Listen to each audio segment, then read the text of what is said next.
हम लोग भगवद गीता के तीसरे अध्याय के 19वें श्लोक को देखेंगे। आपने 18वें श्लोक में क्या देखा था? 17-18 में देखा था कि कर्मों की अनुपयोगिता ज्ञानी के लिए।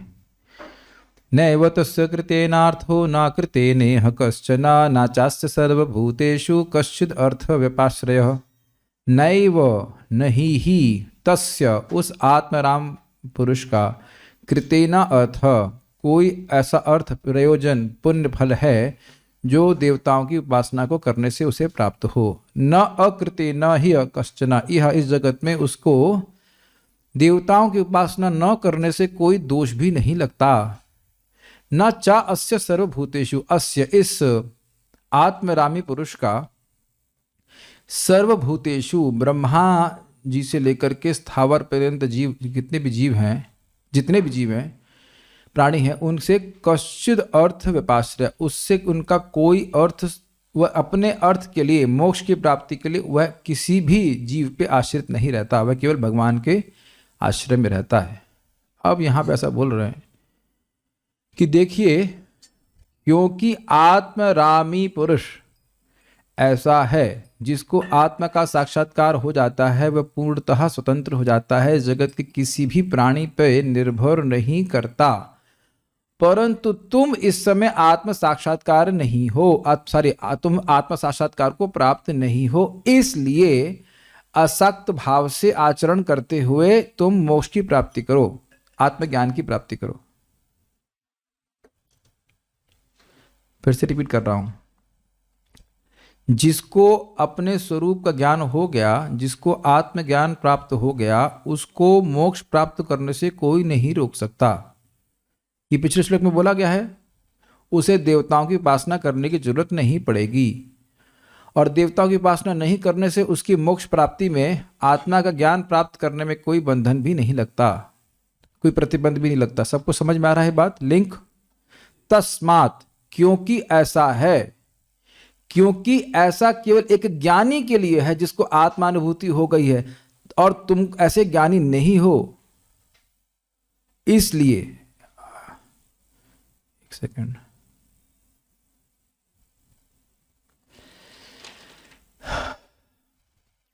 मैं फिर से रिपीट कर रहा हूं। देखिए यहाँ पे शब्द है तस्मात्, तस्मात् का मतलब होता है इसलिए। तो किस लिए? क्योंकि ऐसा केवल एक ज्ञानी के लिए ही है, ज्ञानी अर्थात जिसको आत्मा का ज्ञान डायरेक्ट अनुभव हो रहा है, अन्यों के लिए नहीं है। इसलिए तुमको ये सारे कार्य, वर्णाश्रम के कार्य, तुम्हारे निहित कर्म है, असक्त भाव से करना होगा, फल की आसक्ति से रहित होकर के होते हुए करना होगा, ताकि तुमको इस आत्मज्ञान की स्थिति की प्राप्ति हो जाए, और उसके बाद तुम्हें सब कार्य करने की कोई जरूरत नहीं है। I think everybody is too much distracted. समझ में आ रहा है कि बात नहीं आ रहा है? So please chat after me.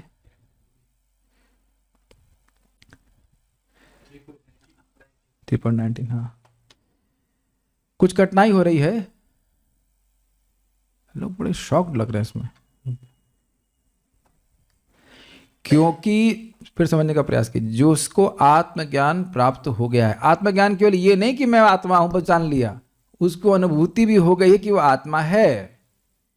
तो ऐसे व्यक्ति के लिए कुछ करने के लिए रहा नहीं, तो यानी कि ये स्थिति को प्राप्त करने के बाद तुमको कुछ करने की जरूरत नहीं, लेकिन अभी क्योंकि अभी तुम ऐसी स्थिति को प्राप्त नहीं हो, इसलिए तुम्हें असक्त भाव से करना होगा। असक्त, आसक्त नहीं, असक्त, अ मीन्स नॉट, आ मीन्स नितराम, बहुत ज्यादा, तो असक्त भाव से कार्य करो, जो विहित कर्म है उन्हें करो, और उसके द्वारा तुम इस आत्मज्ञान की ब्रह्मभूत अवस्था को प्राप्त कर जाओगे, जहां तुम्हें कुछ भी नहीं चाहिए जगत से, और तुम्हारे मोक्ष प्राप्ति में कोई बाधा नहीं बन सकता है।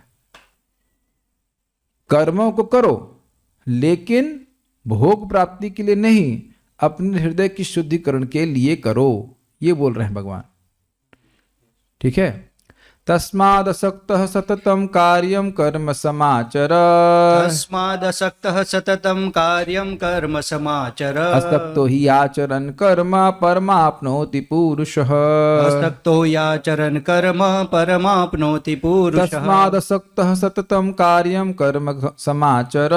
तस्मादसक्तः सततं कार्यं कर्म समाचर। असक्तो हि आचरन् कर्म परमाप्नोति पुरुषः। असक्तो याचरन् कर्म परमाप्नोति पुरुषः। तस्मादसक्तः सततं कार्यं कर्म समाचर।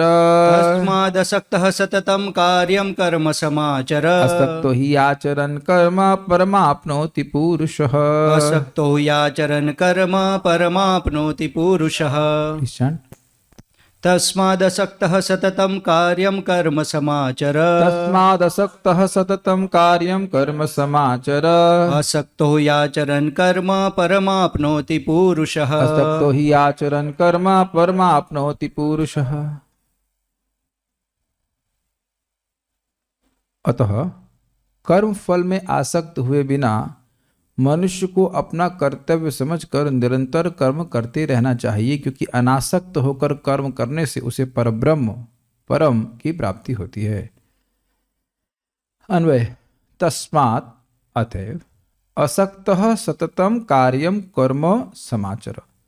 अनासक्त होकर के अर्थात फल की आकांक्षा से रहित होकर कि मैं ये कार्य कर रहा हूँ, इससे मुझे स्वर्ग मिलेगा या इस जगत में कुछ प्रसिद्धि मिलेगी, लाभ मिलेगा, इस प्रकार की भावनाओं से रहित होकर के सततम, सतत का मतलब समझते ही निरंतर, एक भी क्षण कर्म किए बिना नहीं रहो। और क्योंकि एक भी क्षण कर्म किए बिना रह भी नहीं सकते हम लोग, लेकिन करो कैसे? असक्त। काफी इंटरेस्टिंग है। असक्त सततम, सतत असक्त रहते हुए कार्य करो। एक्चुअली ये अर्थ ज्यादा अच्छा लग रहा है, क्योंकि कार्य तो हम करते हैं लेकिन हमेशा असक्त नहीं रहते। तो कह रहे असक्त सततम कार्यम। तो ये सतत, सतत को आप दोनों जगह से ले सकते हैं। ये सतत शब्द असक्त का भी विशेषण है और कार्य का भी विशेषण है। असक्त रहते हुए, सतत असक्त रहते हुए कार्य करो। ये असक्त रहते हुए सतत कार्य करो, यानी कि कार्य करना छोड़ो मत, क्योंकि असक्त रहते हुए कार्य करने से हृदय का शुद्धिकरण होता है और धीरे धीरे क्रमशः व्यक्ति को आत्मज्ञान की स्थिति को पहुंचाता है। नेचुरल, एक्चुअल, नॉट धोखेबाजी। ठीक है। और कार्य मतलब, अच्छा, कार्य का अर्थ क्या है? कार्य का मतलब केवल कोई काम करना नहीं होता है। कार्य मतलब जो विहित कर्तव्य हैं कि तुम्हें सुबह उठना है, स्नान करना है, ये कार्य कहा जाएगा। इसीलिए यहां पे कार्य का अनुवाद किया गया है कर्तव्य, ड्यूटी। ऐसा नहीं कि हम मान लो 9 बजे उठे तो वह भी एक कार्य हो गया। आपको कार्य दिया गया था ना करने के लिए, इसे बोलते हैं ना। इसका मतलब क्या है? कुछ कहा गया था करने के लिए, आपका कर्तव्य था उसे करना। तो यहां कार्य का अर्थ है कर्तव्य। Your duty, your duty, not anyone else duty. इसमें भी व्यक्ति आसक्त हो जाता है। हमें ब्राह्मण कर्तव्य करने में क्षत्रिय कर्तव्य नहीं करना, क्षत्रिय कर्तव्य करने में दिक्कत होती है। तो क्षत्रिय को क्षत्रिय कर्तव्य करने हैं, ब्राह्मण को ब्राह्मण के कर्तव्य करने हैं, ऐसे करके। असक्तः सततम कार्यम कर्म समाचर, भली भांति आचरण करो। अच्छा, एक और बात है, असक्त है तो अब सम्यक रूप से आचरण क्यों करेगा? जैसे फल नहीं चाहिए तो लोग ऐसे बोलते हैं, फल नहीं चाहिए तो हम काम करेंगे क्यों? ठीक से काम इसलिए करेंगे ताकि फल के कर्म, फल के बंधन में ना बंधे, वासना से मुक्त हो जाएं। इसलिए कार्य बड़े अच्छे से किया जाएगा, लेकिन उसकी जो फलासक्ति है, फलाभिसंधि है, उससे रहित होकर किया जाएगा। क्या हमें स्वर्ग नहीं चाहिए या जगत में भी कुछ भौतिक वस्तुएं नहीं चाहिए? नहीं तो वो जो कार्य है, वो जो फल है, वो प्राप्त होने लग जाएगा। ऐसा नहीं है कि हम लोग गीता पढ़ रहे हैं तो अब इंद्र बनेंगे ही, जबरदस्ती इंद्र नहीं बना दिया जाएगा। हाँ, अगर इच्छा होगी तो जरूर बन जाएंगे। Is it all clear? क्यों ऐसा? तो कह रहे ही मतलब यस्मात, मतलब क्योंकि असक्त कर्म आचरण, अनासक्त होकर के कर्म का आचरण करने से पुरुष मतलब स्त्री भी, मनुष्य परम अर्थात मोक्ष को आपनोति यानी प्राप्त करता है। तो अब परम का अर्थ अलग अलग होगा। ब्रह्म ज्ञानी तो ब्रह्म की प्राप्ति होगी, और अगर भगवान की प्राप्ति करना चाहता है तो भगवान की प्राप्ति होगी, लेकिन निष्काम कर्म से भगवान की प्राप्ति होती नहीं है, ध्यान रखना। प्रभुपाद जी निष्काम कर्म योग को भक्ति योग के रूप में ट्रांसलेट करते हैं और बिल्कुल समीचीन अर्थ है, लेकिन भक्ति योग करने से भगवान की प्राप्ति होती है। लेकिन करना कैसे है? निष्काम भावना से, फल की आसक्ति से रहित होकर। देखिए ये बात समझ में आती नहीं होगी। आप में से बहुत से लोग बाध्य होंगे, नहीं बाध्य नहीं, स्वीकार करेंगे कि हम कुछ कर्म करने के लिए बाध्य हैं, और वो कर्म करना जिंदा रहने के लिए जरूरी नहीं है, क्योंकि हमारी इच्छा है इसलिए करते हैं। अब ऐसा नहीं है कि खीर मोहन ये गुलाब जामुन खाएंगे नहीं तो मरेंगे, मर जाएंगे, ऐसे इज नॉट। लेकिन इच्छा है तो उसके तद अनुरूप कार्य भी करने पड़ते हैं। सब लोग समझते हैं बात। और आपके हृदय में इच्छा नहीं है और सामने वाले की इच्छा है तो कहेंगे ये इसकी क्या जरूरत है। लेकिन हमारे हृदय में इच्छा नहीं है इसलिए हम कुछ नहीं कर रहे हैं, लेकिन सामने वाले के हृदय में इच्छा है तो वह करना उसको पड़ेगा ही। तो इसका अर्थ है, देखिए कितना सुंदर बात है कि ठीक है इच्छा है लेकिन उसे कृष्ण से जोड़ दिया जाए तो वह व्यक्ति शुद्ध भी होगा। अब जैसे कुछ भी हो, हमको तहरी खाना बहुत पसंद है, अब पता नहीं इस पर भी अटैक करते हैं जो भी है तहरी खाना पसंद है तो सब पता है, जिंदगी भर खिलाते रहिए।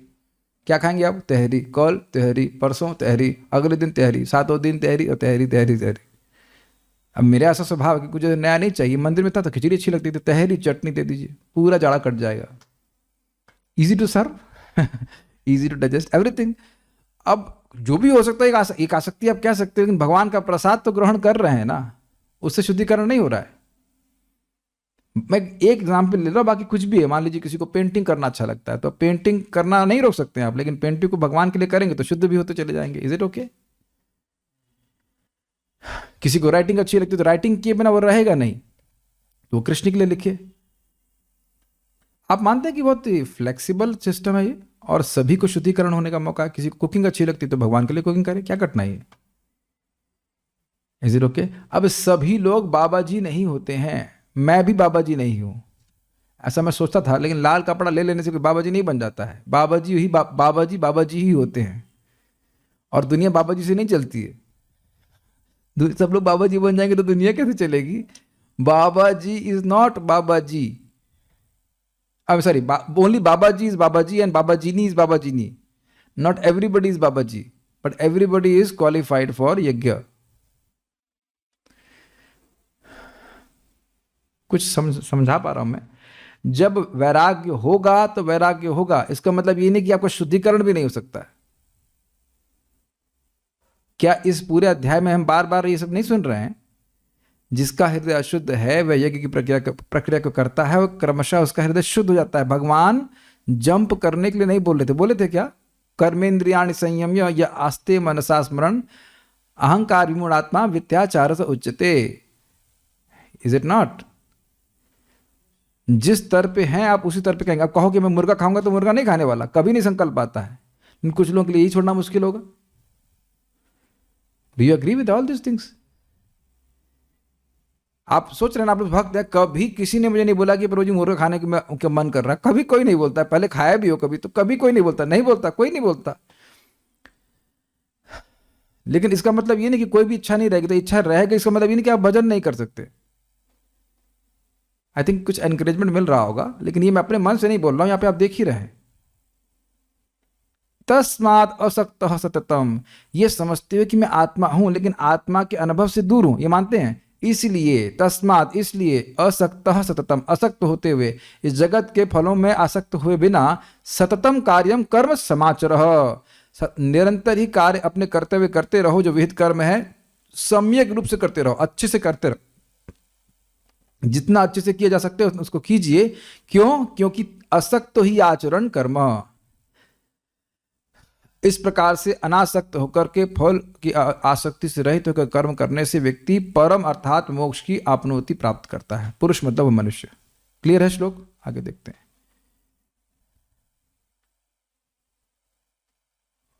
मैं इसको रिकॉर्ड कर रहा हूं उसमें अपने OBS में। So anyways, so I am just saying कि ये बहुत अच्छा श्लोक है। अगर आप भगवद गीता को देखें तो भगवद गीता बहुत उदार है। आप लोग मानते हैं बात? वैसे हम देख रहे हैं कुछ भक्तों की कोई नौकरी की विशेष इच्छा है, तो ऐसा नहीं कि उसको रिजेक्ट कर दिया जाएगा। प्रभुपाद जी बहुत स्पष्ट बोलते हैं कि शंकराचार्य जी के इसमें संप्रदाय में मोक्ष चाहिए ना, पहले आप संन्यास लीजिए, संन्यास लें, घर छोड़ें।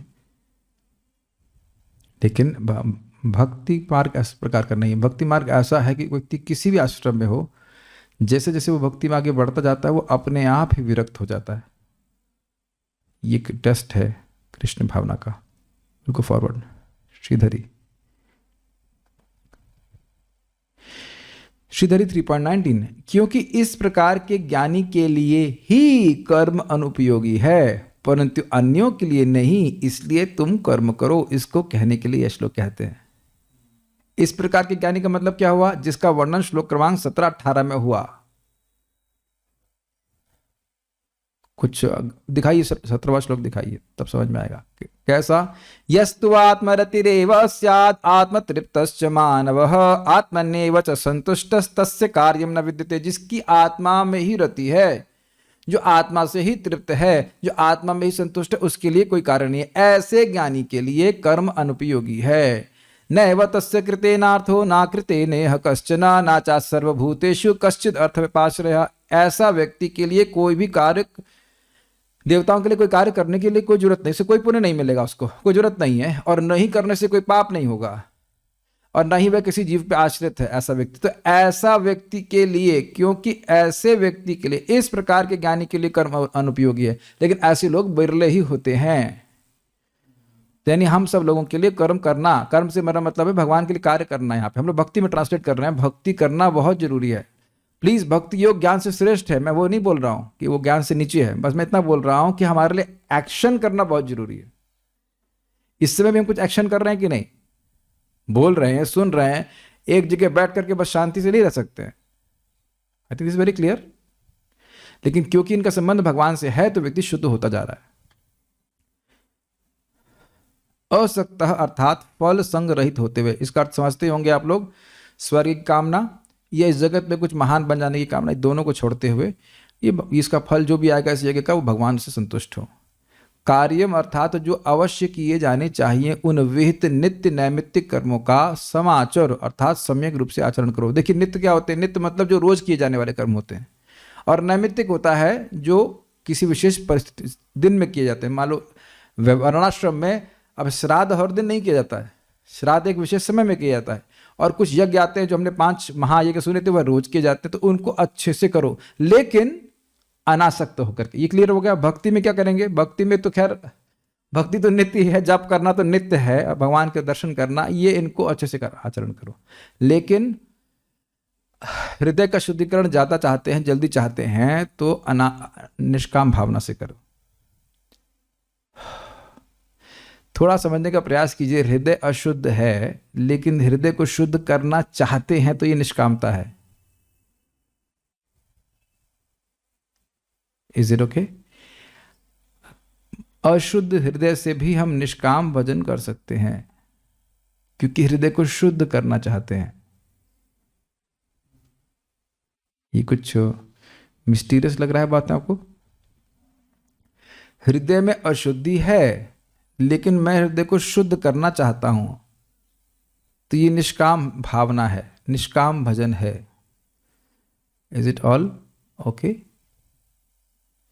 ठीक है। और जैसे जैसे हृदय शुद्ध होता जाएगा, पहली बात तो ये देखिए कि इस प्रकार की भावना से किए जाने वाले भजन से हृदय बहुत जल्दी शुद्ध होगा। और ये भी समझ लीजिए कि हृदय जितनी जल्दी शुद्ध होगा, तो उसी प्रकार से निस्वार्थ भाव से भजन करने की ही आशा, अभिलाषा, अभ्यास बढ़ता जाएगा और आसान होता चला जाएगा निष्काम भजन करना। समझ में आ रहा है या नहीं आ रहा है? माय डियर ज़ूम डिवोटीज, इन लोगों की तो आवाज भी नहीं आ रही है। ठीक है, मान लियो कि सही है। समाचरण मतलब मेरे को फल नहीं मिल रहा है तो मैं बढ़िया से काम क्यों करूं? फल मिल रहा है बेटा, फल है शुद्ध चेतना। Got it? ही अर्थात क्योंकि निश्चित ही इस प्रकार के अनासक्त कर्माचरण से पुरुष अर्थात मनुष्य परम अर्थात मोक्ष को चित्त शुद्धि के द्वारा उत्पन्न ज्ञान द्वारा प्राप्त करता है। अब इसका क्या मतलब है? देखिए, हमको मोक्ष क्यों नहीं मिल पा रहा है? क्योंकि वासना है। वासना किस लिए फंसी हुई है? क्योंकि चित्त अशुद्ध है इन्हीं वासनाओं से, कि मैं ये देह हूँ और उसके आधार पर मैं देह के लिए कुछ कार्य करूंगा तो मैं सुखी हो जाऊंगा। Got it? तो ये सारे अनासक्त भाव से कर्म करने से व्यक्ति को चित्त शुद्धि होती है, उसका आत्मज्ञान अपने आप प्रकट होता है, उसकी आत्मरति, आत्मतुष्टि, आत्मतृप्ति अपने आप प्रकट हो जाती है। मेरी भाषा समझ में आ गई ना? ये ऊपर से जा रहा है सब कुछ। गॉट? गीता भूषण टीका। जिस व्यक्ति ने आत्म साक्षात्कार प्राप्त कर लिया है उसके लिए नियत कर्म करना व्यर्थ है, क्योंकि नियत कर्मों का प्रयोजन क्या था? आत्म साक्षात्कार प्राप्त करना। जैसे भी हम प्रसाद पा के आ गए, अब वो जो खा लिया उसको पकाने की क्या जरूरत है? फिर से खाना बनाने का प्रयोजन ये होता है ना कि भूख शांत हो गई। जब भूख शांत हो गई तो फिर भी खाना बनाएगा, एटलीस्ट उस समय तो नहीं बनाएगा। इसलिए उन नियत कर्मों को कर्तव्य मात्र रूप में करो। जो अपने कर्मों को फल की आसक्ति से रहित होकर के करता है वह शरीर से भिन्न आत्मा को यथावत देखने में समर्थ हो पाता है। परम आपनोति का ये भी अर्थ है कि अपने को आत्मा के रूप में दर्शन प्राप्त कर लेता है। Is it all okay? अभी हम लोग आत्मा के रूप में अपने को नहीं देख पा रहे हैं, और जिस चीज को हम देख पाते हैं उसके बारे में सोचने की जरूरत नहीं होती कि हम देख रहे हैं। मिस्टीरियस लैंग्वेज समझ में आई आपको? क्या आप ये मोबाइल देख रहे हो? इन लोगों को तो स्पॉन्डिलाइटिस लग रहा है। अरे गर्दन तो हिलाओ भाई, कम से कम। ये मोबाइल दिख रहा है आपको? हाँ जी। आपको मोबाइल दिख रहा है या मोबाइल ये सोच रहे हैं कि मोबाइल दिख रहा है? दिख रहा है। उसी प्रकार से हमको सोचने की जरूरत नहीं है कि हमारा स्वरूप क्या है। जब वो स्वरूप दिखेगा तो दिखेगा, क्योंकि वह स्वरूप स्वानंद वो उस स्वरूप का ज्ञान, जो आत्मा का ज्ञान है, वो अपने से आनंद उत्सर्जित होता है। तो अगर कोई कहे कि मेरे को स्वरूप का ज्ञान हो गया है तो खुद वो चेक कर ले कि वो कितना सुखी है। हम नहीं जज कर पाते, मैं तो भी नहीं अनुभव कर रहा हूँ। मैं अपने चित्त को देख रहा हूँ कि इस समय मैं, हाँ अच्छा लगता है भगवत गीता, ऐसी बात नहीं कि अच्छा नहीं लगता, लेकिन अब पूरी तरह अगर स्वानंद सुख में होता तो उसमें आनंद बाहर ढूंढ ही क्यों रहा होता? अभी भी मैं ढूंढ रहा हूँ। मैं तो ईमानदारी की बात कर रहा हूँ कि अभी भी मेरा चित्त बाहर की ओर धावित होता है। अभी भी का मतलब भजन ही कहाँ किया है? 14-15 साल कौन सा, 14 साल तो ना भजन किए हैं। 14 साल से भजन करना चला, 24 घंटे बस भजन में लगे हैं। 14 साल तो ना किए, घंटा 2 घंटा जप कर लेते हैं बस। चित्त को देखिए कि चित्त क्या भी बाहर धावित होता है तो हाँ जी हाँ धावित होता है, आज ये चाहिए, आज खाने के लिए चाहिए, कुछ भी पहनने, कुछ ना कुछ तो रहता है ना। तो चित्त जब जाना ही छोड़ दे बाहर, तब समझेंगे कि हाँ हम आत्माराम हो गए। तो ये कह रहे हैं कि वह आत्मा को, परम आपनोति, आत्मा को देखने में समर्थ हो जाता है।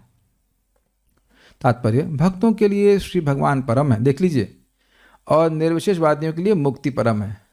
इसीलिए प्रभुपाद जी ने यहाँ पे अनुवाद में कहा था परम अर्थात परब्रह्म को प्राप्त करता है। तो आप समझ रहे होंगे प्रभुपाद जी इस निष्काम कर्मयोग को भक्ति योग पे मैप कर दिए। हम लोग 5 महायोग नहीं करते हैं, करते हैं नहीं करते। हम लोग करते हैं हरे कृष्णा कृष्ण कृष्ण हरे हरे, हरे राम राम राम हरे। मैप करते हुए चलेगा। प्रभुपाद जी जानते हैं कि निष्काम कर्म योग से कहीं अधिक शक्तिशाली भक्ति योग है। क्लियर समझ में आ रहा है?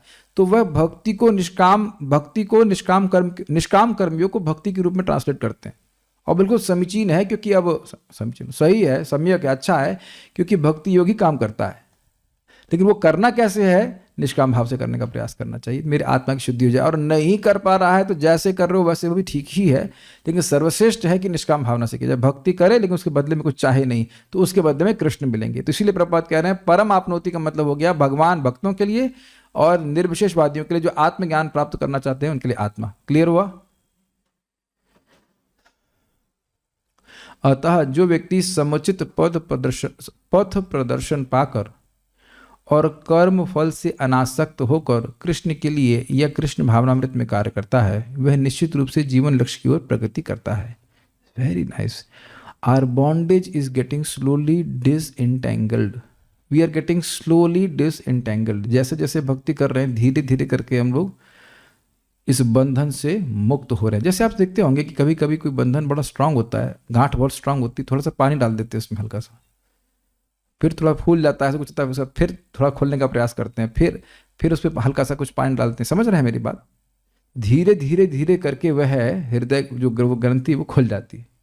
इसीलिए एक दिन में आत्म साक्षात्कार नहीं मिलता है। व्यक्ति नियमित रूप से सुनता रहता है, करता रहता है, उसका धीरे धीरे करके वह महसूस करता है कि उसकी देह अध्यास, देह में आत्मबुद्धि में कम होने लगी है।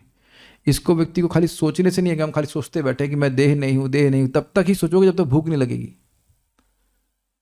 और जैसे भूख लगी है, किसी ने अपमान किया, तो तुरंत मैं देह हूं, मैं देह हूं, मैं देह हूं, देह हूं, ये गाना चल कर देंगे। मैं आप लोग शायद रिलेट कर रहे होंगे मैं इससे मैं क्या कह रहा हूं, ठीक है। अर्जुन से कहा जा रहा है कि वह कृष्ण के लिए कुरुक्षेत्र के युद्ध में लड़े, क्योंकि कृष्ण की इच्छा है कि वह ऐसा करे। उत्तम व्यक्ति होना या अहिंसक होना व्यक्तिगत आसक्ति है, किंतु फल की आसक्ति से रहित होकर कार्य करना परमात्मा के लिए कार्य करना है। यह उच्चतम कोटि का पूर्ण कर्म है जिसकी संस्तुति भगवान कृष्ण ने की है। थोड़ा समझने का प्रयास कीजिए। प्रभुपाद जी इस पे बोलते हैं, इन्हीं तीसरे अध्याय में बोलते हैं कि I am not your man, I am Krishna's man. If Krishna tells me to kill you, I will kill you. Obviously Prabhupada किसी का मर्डर नहीं कर रहे हैं। कहने का आशय यह है कि हम वो करते हैं जो कृष्ण हमसे करवाना चाहते हैं। बिल्कुल एक सीधी बात जो भगवान विष्णु कहते हैं, जैसे एक सत पत्नी अपने पति को निष्काम निश्चल सेवा से पूरे कंट्रोल में लेके आ जाती है। भगवान विष्णु कहते हैं दुर्वासा मुनि को, जब वो कहते हैं कि वो बचा लीजिए, बचा लीजिए अम्बरीश के प्रति अपराध करने के बाद, एक सत पत्नी का अपने पति के अलावा और कहीं मन जाता ही नहीं। दिन भर मन वचन कर्म से लगी रहती है पति की सेवा में। अब आजकल भी होता ही होंगे, कुछ ने कहा, दो माता जी तो ऐसे होती होंगी। Is that okay? अब हम भक्ति में क्या करना है जरा बताइए। मन से वचन से कर्म से एक ही हमारा उपास्य हैं भगवान श्री कृष्ण, उनका कैसे प्रीति विधान हो, इसी तरह से इसी उधेड़ बुन में भक्त लगा रहता है। अब जगत के लोग उसको अच्छा बोलें या ना बोलें, इसमें कोई मतलब नहीं है। I think this answers pretty much clears the whole point.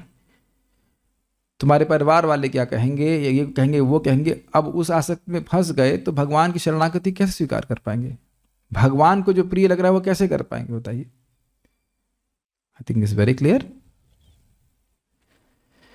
ये हाईएस्ट कार्य है करना, हाईएस्ट कार्य करने का कौशल है, भगवान के लिए कार्य करना। जैसे मान लीजिए मैं कहूं कि मेरे चाचा जी प्राइम मिनिस्टर के सेक्रेटरी हैं।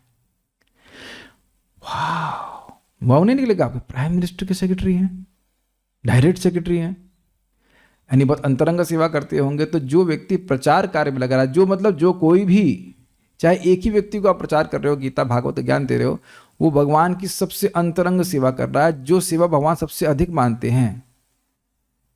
जैसे एक उदाहरण लीजिए, आप मान लीजिए कि आप भगवान का प्रसाद बनाते हैं, बल्कि मान के लेना आप लोग खाते ही प्रसाद हम हैं और घर में खाना बन रहा है, लेकिन अगर आपने किसी को बताया कि प्रसाद की महिमा क्या है, भगवद गीता में क्या लिखा है, तो एक और व्यक्ति का सेवा शुरू हो गई कि नहीं भगवान के लिए?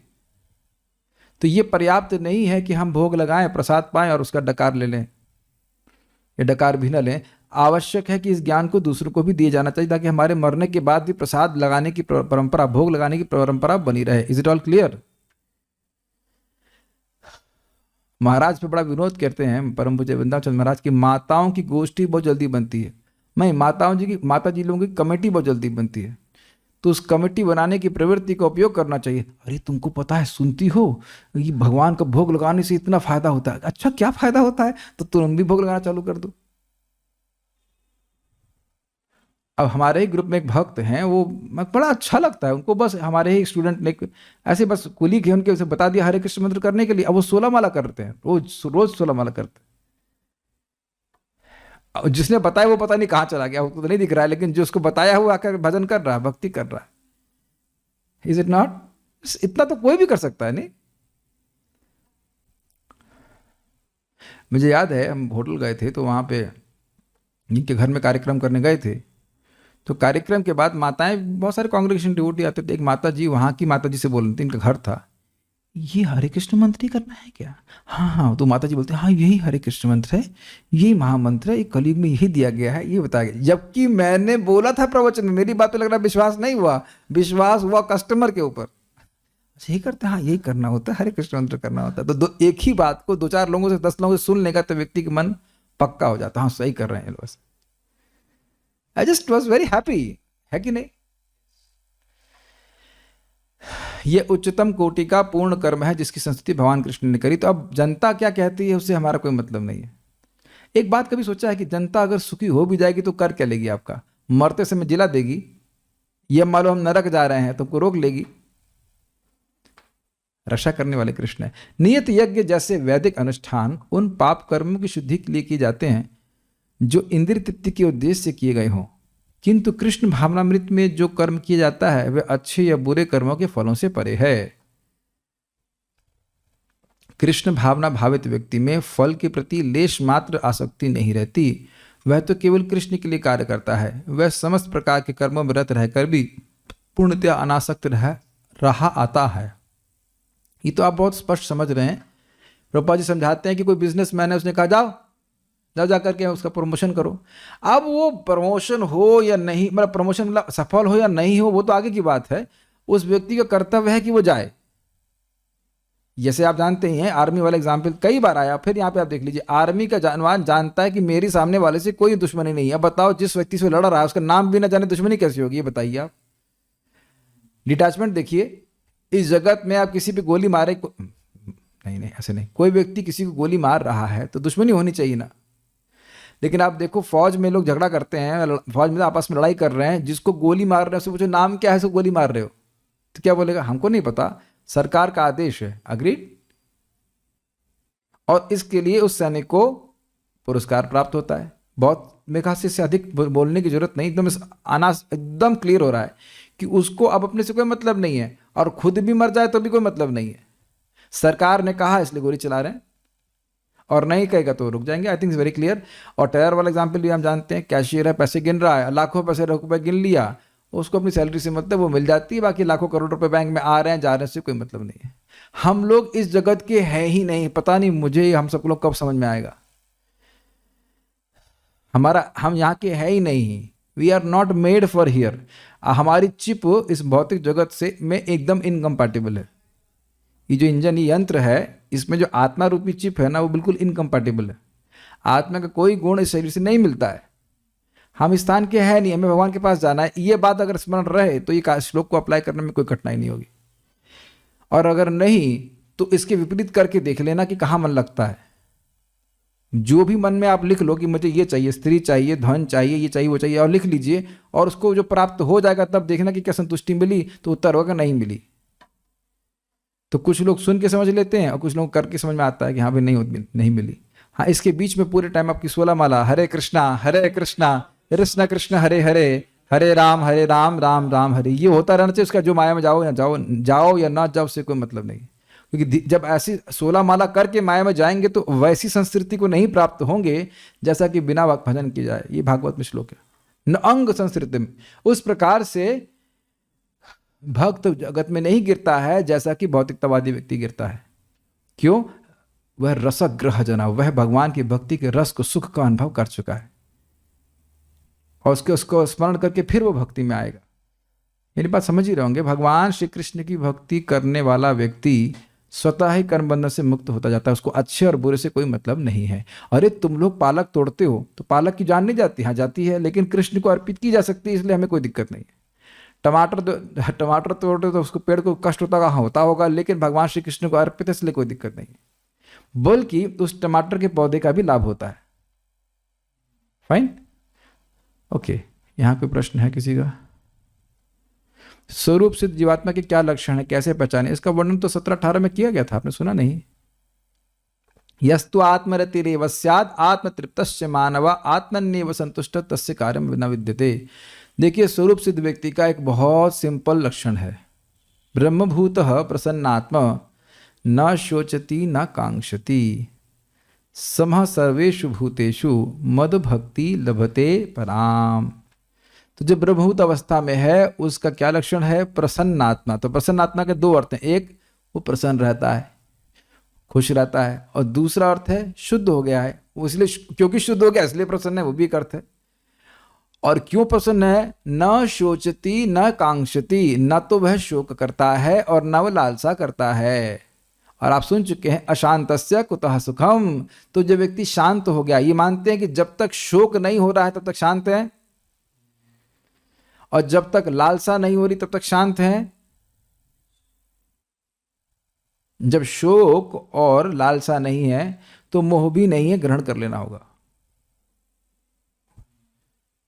तो जितनी मात्रा में शोक और मोह है अभी, अब शोक मोह या फिर लालसा है, ये प्राप्त हो जाए वो प्राप्त हो जाए, तो हम अभी ब्रह्मभूत अवस्था को नहीं प्राप्त की।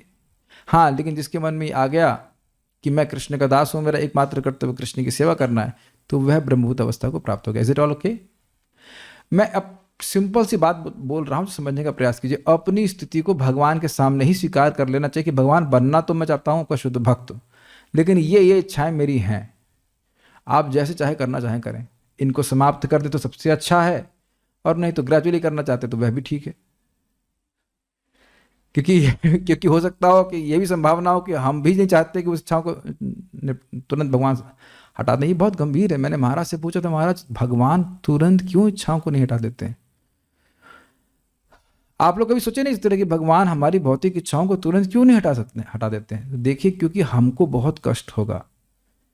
अब यहां मेरे पास नहीं है, लेकिन कोई वो देंगे डंडी, इस प्रॉप के द्वारा समझाने का प्रयास करता हूं। यस, ये मान लीजिए खंबा है, ठीक है। अब मैं इसको ऐसे करके पकड़ा हूं, मुझे छोड़ दो, मुझे छोड़ दो, मुझे छोड़ दो, मुझे छोड़ दो, मैं चीख रहा हूं ऐसा। अब मान ली, अब इसको देखिए, अगर मुझे इसे छुड़ाया जाएगा तो बहुत कष्ट होगा ना मुझको। अगर जबरदस्ती की जाएगी तो और कष्ट होगा। कभी कभी बच्चे लोग ऐसा करते हैं, वो किसी चीज में आसक्त हो जाएंगे और खींचा जाएगा तो एकदम उसको पकड़ लेंगे, लटक जाएंगे वो उसके नहीं से करके। अगर खींचा जाएगा तो वह उसके शरीर में कष्ट पहुंचेगा। इसलिए भगवान धीरे धीरे करके शुद्धिकरण करते हैं। बहुत सुंदर बात हमको महाराज से लगी थी। और इसीलिए कंफर्टेबली ऐसा जीवन जिए कि वह जो उसकी इंद्रिय तृप्ति है वह भी प्राप्त हो। अब तहरी खाने की इच्छा तो तहरी खा ले, लेकिन भगवान का प्रसाद ही ग्रहण करे, धीरे धीरे करके प्रगति होगी। यही प्रभुपाद जी बोल रहे हैं ना कि everyone should purify his heart gradually. अरे अब एक बात बताओ, हरे कृष्णा, अब अगर ये इच्छा आ रही है वाई 16, वाई नॉट 16,000, तो आपके हृदय में क्या और कुछ कामना रह गई है? बताइए। कामना है तो धीरे धीरे होकर के भक्ति में मतलब छूटेगा। We can't just keep on hanging on to an standard which we can not follow. तो हर व्यक्ति को अंदाज लगाना चाहिए कि क्या उसकी स्थिति है और वहां से लेकर भक्ति करना चाहिए। धीरे धीरे सब कुछ शुद्ध हो जाता है। ये बहुत बड़ी तपस्या है। तब बाहर के लोगों को बहुत तपस्या लगती है, तो हम लोग को कुछ भी तपस्या लगती नहीं कि हम केवल प्रसाद खाएं। What do you think about this devotees? हम लोग उनके लिए एकदम कंफर्टेबल है। सुबह खा लिया प्रसाद, ग्रहण कर लिया, अब शाम को 5 बजे से पहले कुछ आएगा नहीं, और खाने का भी विचार नहीं आता ना। और लेकिन बाकी लोगों को तो यही सुबह से शाम तक यही विचार, और उनको लग रहा है ये लोग रोज गीता कैसे सुनते हैं। और आप क्या सोचेंगे, गीता नहीं सुनेंगे और क्या करेंगे, अखबार पढ़ेंगे? तो आप देखेंगे अभी भी हमारा कुछ वैराग्य है जो कि सहज है कि नहीं? अब जीन्स पहनने का तो मन नहीं करता किसी का ना यहाँ पे। ये हेयर स्टाइल लगाएं, ऐसे करें वैसे करें, कुछ नहीं।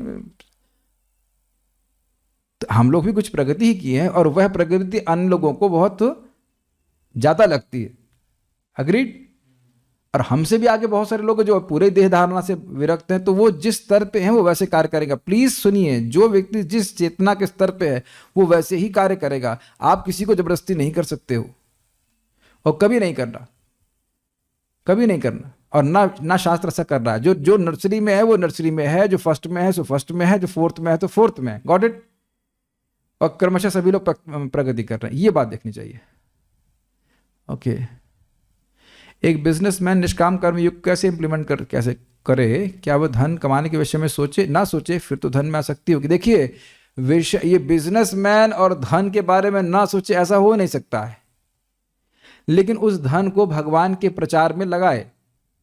और ऐसा देखा जाता है कि बहुत सारे मतलब जो आयोजन होते हैं कथा के या मंदिरों के निर्माण के, उसमें गुज्जू लोग देते हैं धन, है ना, गुजराती लोग बहुत धन देते हैं। और ये स्पेशली बनिया फैमिलीज जरूर देती हैं, अग्रवाल, ये सब देते ही हैं। तो धन कमाने की प्रवृत्ति को आप नहीं नष्ट कर सकते हो, लेकिन धन को भगवान की सेवा में लगाने के लिए बोला जाता है। एक अच्छा प्रश्न, यदि पारायण में श्लोक का उच्चारण सही से नहीं कर पा रहे हैं तो जैसा आ रहा है वैसा उच्चारण किया जा सकता है? जैसा यहाँ से आ रहा है वैसा उच्चारण किया जाना चाहिए। और देखिए ये प्रश्न थोड़ा सा अच्छा भी है, और आप इसमें समझने का प्रयास कीजिए। अगर आप पारायण अभी हम करने वाले हैं तो भागवतम के प्रथम स्कंद के हर श्लोक का पारायण करके दिया जा चुका है, तो आपको अभ्यास करना तो उसे सुनकर कर सकते हैं। और गीता का भी ऐसा है, तो सीखना चाहते तो कर सकते हैं, कोई कठिनाई नहीं है। So it is no more question, will stop here now. Shrimad Bhagavad Gita की जय, श्रील प्रभुपाद की जय, निताई गौर प्रेमानंदे।